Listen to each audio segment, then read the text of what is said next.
June மாதம் 1ஆம் தேதி சென்னையிலிருந்து பெங்களூருக்கு நான் புறப்பட்டு வந்தேன். என் மனைவியோட காலை நேரம் டபுள் டெக்கர் ட்ரெயினில் புறப்பட்டோம். ஏசியில் வரல, நான் ஏசியில் தான் வந்தோம். D1ல் ட்ரெயின் போயிட்டு இருந்தது. ஆம்பூரில் ஒரு ஜோடி, அதாவது ஹஸ்பண்ட் அண்ட் ஒய்ஃபு, ஒரு குழந்தை, அதுக்கு ஒரு 3.5 வயசு இருக்கும். அவர் தன்னுடைய மனைவியை அங்கே ஏற்றி விட்டுட்டு கிளம்பி போயிட்டார். குழந்தையும் அந்த அம்மாவும் பயணம் பண்ணாங்க. அவங்க போகிற இடம் கேர்புரம். நாங்கள் நான் மட்டும் லெஃப்ட் சைடில் உட்காந்துருந்தேன். ரைட் சைடில் என் மனைவி அந்த பக்கம் உட்காந்துருந்தாங்க. அப்போ ட்ரெயின் போயிட்டுருக்கும்போது ஒரு ஆள், அவன் எப்படி இருந்தான்னாக்கா ஒரு 45 வயசு இருக்கும். கை சட்டை போட்டுருந்து அந்த வெக்கையான நேரத்தில் ஒரு கோட்டு வேறு போட்டிருந்தான். அதாவது குளிர்காலத்தில் போட வேண்டிய கோட்டை போட்டிருந்தான். அதுவே எனக்கு வேடிக்கையாக இருந்தது.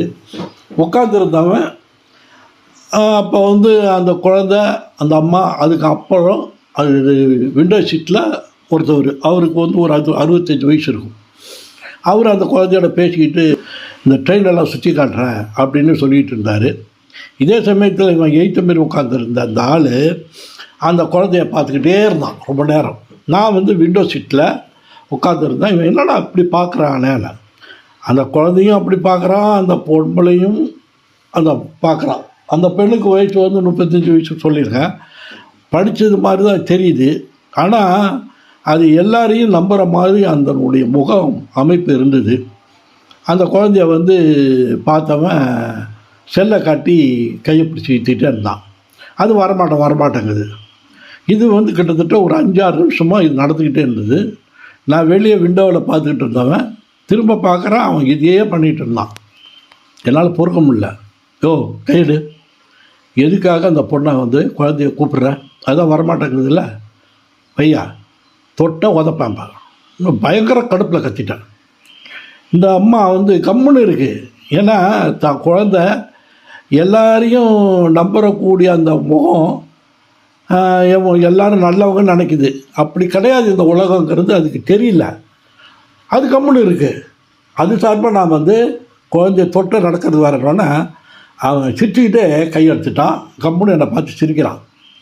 சப்போஸ் அவன் ஒரு நல்லவனாக இருந்தால், ஏன் சார் நீங்கள் இப்படி பேசுகிறீங்க, நான் அந்த குழந்தைய அன்பாக கொஞ்சம்னா நீங்கள் ஏன் தப்பாக நினைக்கிறீங்கன்னா அவன் என்னை கேட்டிருக்கணும். அவன் கேட்கவே இல்லை, கம்முன்னு இருந்தான்.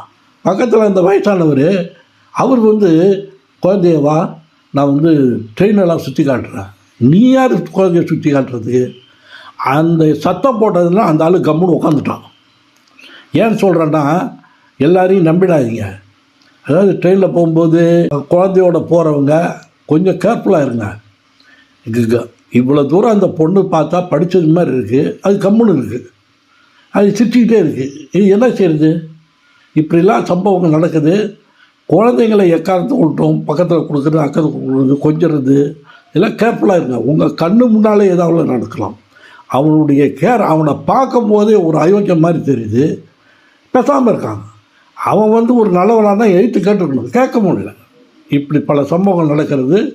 குழந்தையை வைத்திருக்கிற பெற்றோர்கள், அது பெண்கள், பாதுகாப்பாக போங்க. இப்படியெல்லாம் எல்லாருக்கும் முன்னாலேயும் குழந்தைய அனுப்புறது, கொஞ்சம் வைக்கிறது, அதெல்லாம் செய்யாதீங்க.